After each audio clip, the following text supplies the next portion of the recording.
اللہ اور اس کے رسول صلی اللہ تعالی علیہ وآلہ وسلم کے احکامات ہی کی پیروی کی جاتی ہے۔ پیارے محبوب صلی اللہ تعالی علیہ وآلہ وسلم جس وقت رونق افروز تھے تو رب تبارک و تعالی کی جناب سے وحی کے ذریعے لوگوں کی رہنمائی ہوا کرتی تھی۔ جو رب تبارک و تعالی قرآن نازل فرما دے، جو وحی فرما دے، وہ دین اسلام کے احکامات میں شامل ہو جایا کرتے تھے۔ جو پیارے محبوب علیہ الصلوۃ والسلام کی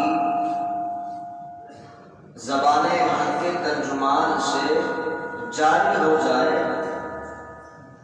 وہ شریعت بن جایا کرتا تھا، کیونکہ پیارے محبوب علیہ الصلوۃ والسلام بھی ارشاد فرماتے ہیں وما ينطق عن الهوى۔ رب تعالیٰ نے قرآن کے ذریعے پیارے محبوب علیہ الصلوۃ والسلام کے ارشادات کو یوں بیان فرمایا وما ينطق عن الهوى ان هو الا وحی یوحی، کہ میرے محبوب کریم صلی اللہ تعالی علیہ وآلہ وسلم جو فرماتے ہیں وہ سچ فرماتے ہیں۔ اور پیارے محبوب علیہ الصلوۃ والسلام کے بارے میں ارشاد فرمایا کہ میرے محبوب کریم علیہ الصلوۃ والسلام جو بھی ارشاد فرماتے ہیں ان ہوا الا وحی یوحی، جو میرے محبوب صلی اللہ تعالی علیہ وآلہ وسلم پر وحی کی جاتی ہے، حضور علیہ الصلوۃ والسلام وہی ارشاد فرماتے ہیں۔ تو پیارے محبوب علیہ الصلوۃ والسلام کا جو فرمان ہوتا تھا وہ شریعت ہوا کرتا تھا، لیکن پیارے محبوب علیہ الصلوۃ والسلام نے جب اس دنیا سے پردہ فرمایا تو جتنا بھی علوم صحابہ کرام رضی اللہ تعالی عنہم نے حاصل کیا، ان ہستیوں کے بعد اللہ تبارک و تعالی نے جن ہستیوں کو علم کی روشنی عطا فرمائی اور سب سے زیادہ جن ہستیوں نے علم حاصل کیا وہ 4 حصوں میں تقسیم ہو گئے۔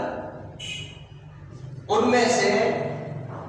جو سب سے اول نمبر پر امامت کی حیثیت رکھتے ہیں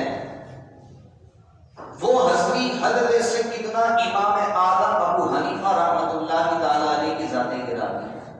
کہ جو 4 ائمہ کرام مشہور ہیں ان تمام میں حضرت سیدنا امام اعظم رحمۃ اللہ تعالی علیہ سب سے بڑے امام مانے جاتے ہیں، اور حضرت سیدنا امام اعظم رحمۃ اللہ تعالی علیہ کو امام اعظم کہہ کر کبھی بھی یہ تصور نہیں کیا جا سکتا کہ پیارے محبوب علیہ الصلوۃ والسلام کی ذات گرامی کی توہین ہو رہی ہے، کیونکہ پیارے محبوب علیہ الصلوۃ والسلام کی ذات کے ساتھ تو کسی کو برابری ہو ہی نہیں سکتی۔ جب صحابہ کرام رضی اللہ تعالی عنہم کی ذات پیارے محبوب علیہ الصلوۃ والسلام کے برابر نہیں ہو سکتی تو صحابہ کرام رضی اللہ تعالی عنہم کے بعد آنے والے کیسے پیارے محبوب علیہ الصلوۃ والسلام سے زیادہ شان و عظمت رکھ سکتے ہیں؟ تو لہذا حضرت سیدنا امام اعظم ابو حنیفہ رحمۃ اللہ تعالی علیہ کو اللہ تبارک و تعالی نے وہ علم عطا فرمایا، آپ نے اپنے علم کے ذریعے اللہ اور اس کے رسول صلی اللہ تعالی علیہ وسلم کے احکامات کو اس شان کے ساتھ پہنچایا کہ لوگ آپ کو امام اعظم کہا کرتے تھے۔ تو حضرت سیدنا امام اعظم رحمۃ اللہ تعالی علیہ کی پیروی کرنے والا، آپ کی تقلید کرنے والا کبھی بھی ایسا نہیں ہے کہ وہ پیارے محبوب علیہ الصلوۃ والسلام کی توہین کرنے والا، اور پیارے محبوب علیہ الصلوۃ والسلام کی ذات گرامی سے جو ارشادات وارد ہوئے حضرت سیدنا امام اعظم ابو حنیفہ رحمۃ اللہ تعالی علیہ نے وہی ہم تک پہنچایا۔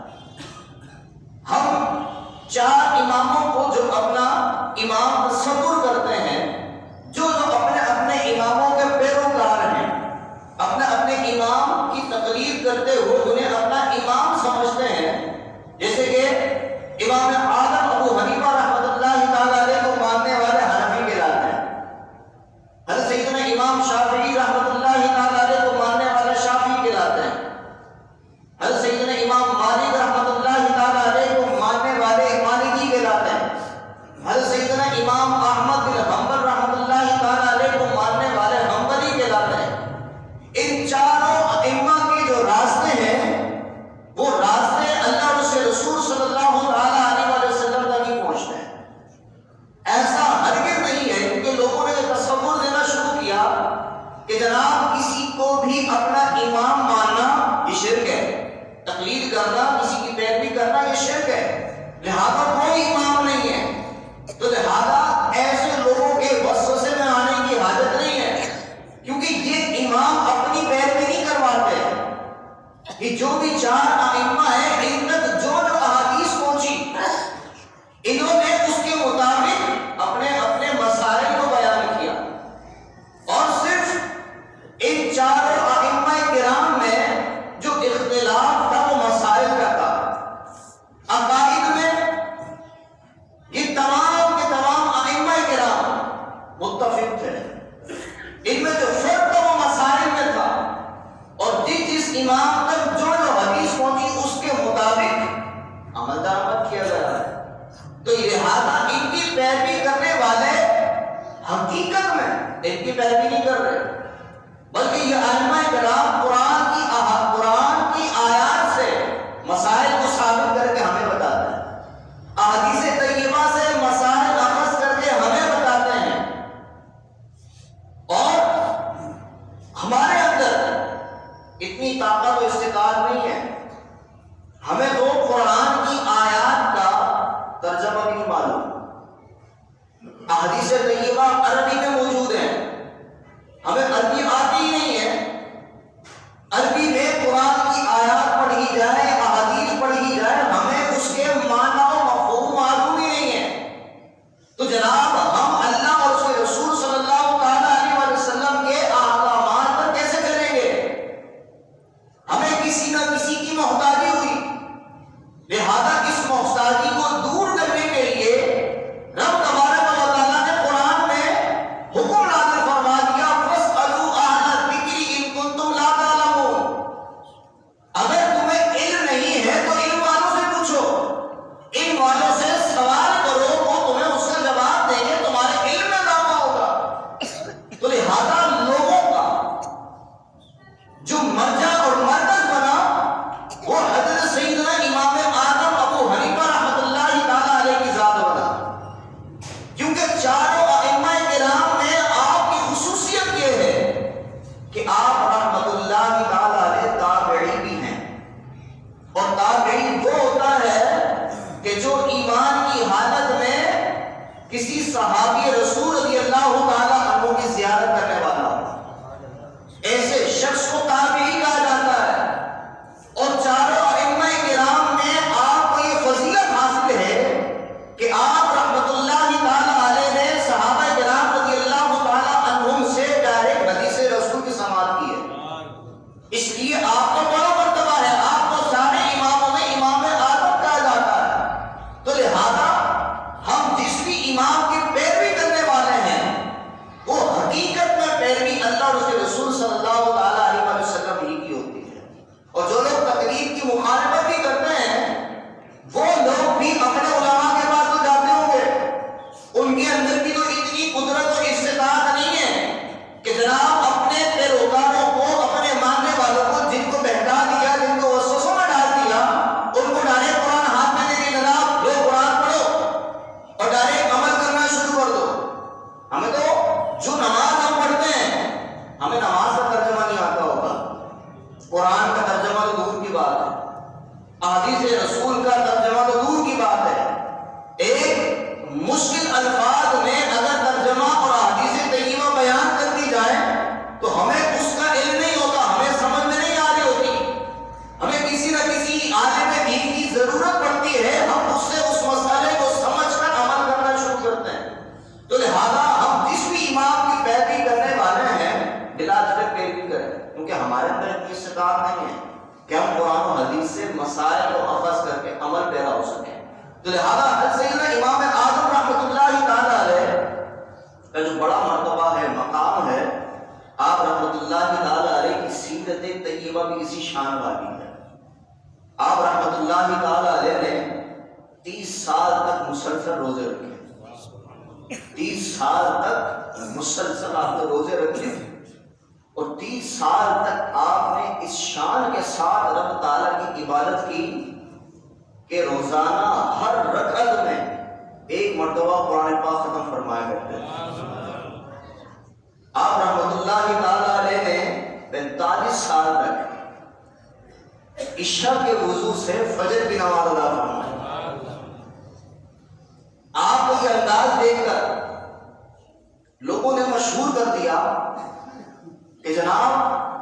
حضرت سیدنا امام اعظم ابو حنیفہ رحمۃ اللہ تعالی علیہ ساری رات عبادت کرتے ہیں، حالانکہ آپ ساری رات عبادت نہیں فرماتے تھے، لیکن جب آپ نے لوگوں کو یہ کہتے ہوئے سنا کہ حضرت سیدنا امام اعظم ابو حنیفہ رحمۃ اللہ تعالی علیہ ساری رات عبادت کرتے ہیں، آپ نے دل میں تصور کیا کہ لوگ میرے بارے میں اتنا حسن ظن رکھتے ہیں کہ میں ساری رات عبادت کرتا ہوں، لہذا آپ رحمت اللہ تعالی علیہ نے یہ راستہ اختیار فرمایا۔ حالانکہ آپ چاہتے تو اس مسئلے کی وضاحت بھی کر سکتے تھے کہ جناب میں پوری رات عبادت نہیں کرتا، لہذا آج کے بعد یہ بات مت کہنا، لیکن آپ جانتے تھے کہ لوگ مجھے امام کہتے ہیں، لوگ میری پیروی کرتے ہیں، اگر لوگ کہہ رہے ہیں کہ ان کا امام ساری رات عبادت کرتا ہے تو انشاءاللہ آج کے بعد میرے بارے میں جو لوگ یہ حسن ظن رکھتے ہیں، میرے بارے میں جو یہ بات کہتے ہیں کہ ان کا امام ساری رات عبادت کرتا ہے، آپ رحمت اللہ تعالی علیہ نے اس دن کے بعد سے ساری رات عبادت کرنا شروع کر دی۔ آپ رحمت اللہ تعالی علیہ نے کسی شخص کو قرضہ دیا اور وہ شخص آتش پرست تھا، آپ قرضہ لینے کے لیے پہنچے تو آپ کی جوتیوں میں کیچڑ لگ گیا، آپ نے جب اپنی جوتیوں سے کیچڑ کو جھاڑا تو کچھ کیچڑ اس آتش پرست جس نے آپ کا قرضہ دینا تھا اس کی دیوار پر لگ جاتا ہے۔ آپ رحمت اللہ تعالی علیہ پریشان ہو جاتے ہیں کہ جناب اگر دیوار سے کیچڑ کو صاف کرتا ہوں تو رنگ جھڑے گا، اور کیچڑ کو لگے رہنے دیتا ہوں تو بھی معاملہ حل نہیں ہوتا۔ آپ کسی ششپن میں کہ کسی طریقے سے اس بندے کا حق مجھ سے معاف ہو جائے، آپ بڑی شرمساری کے ساتھ اس شخص کے دروازہ پر جاتے ہیں۔ اس شخص کو یہی پتا تھا کہ مجھ سے قرضہ وصول کرنے کے لیے آیا ہے، لہذا جیسے ہی دروازہ کھلتا ہے وہ ٹالم ٹولیاں کرنا شروع کر دیتا ہے، آج دے دوں گا کل دے دوں گا، جس طرح لوگ کرتے ہیں۔ تو لہذا اس شخص کی اس گفتگو کو سننے کے بعد آپ رحمت اللہ تعالی علیہ نے بڑی شرم کے ساتھ، لجاجت کے ساتھ، دلیاداری کے ساتھ گزارش کی کہ مجھ سے خطا ہو گئی ہے، غلطی سے تمہاری دیوار پر میری جوتیوں کو کیچڑ لگ گیا ہے، مجھے معاف کر دو۔ جب اس نے یہ بات سنی کہ وقت اتنا بڑا امام ہے، مجھ سے قرضہ لینے کے لیے آیا ہے اور مجھ سے قرضہ وصول کرنے میں کوئی سختی کا لہجہ نہیں اپنایا، میرے بارے میں مجھ سے اس بارے میں کوئی بات نہ کی، وہ اتنا متاثر ہوتا ہے، وہ کہتے ہیں جناب دیوار کا کیچڑ تو بعد میں صاف ہوگا، میرے دل کے کیچڑ کو دور کیجیے، مجھے کلمہ پڑھائیے اور مسلمان کر دیجیے۔ لہذا آپ رحمت اللہ تعالی علیہ کے اس عمل سے اس شخص کو ایمان کی دولت مل جاتی ہے، اور اللہ تبارک و تعالی سیدنا امام اعظم ابو حنیفہ رحمت اللہ تعالی علیہ کے کردار کا اس صدقہ ہمیں بھی عطا فرمائے۔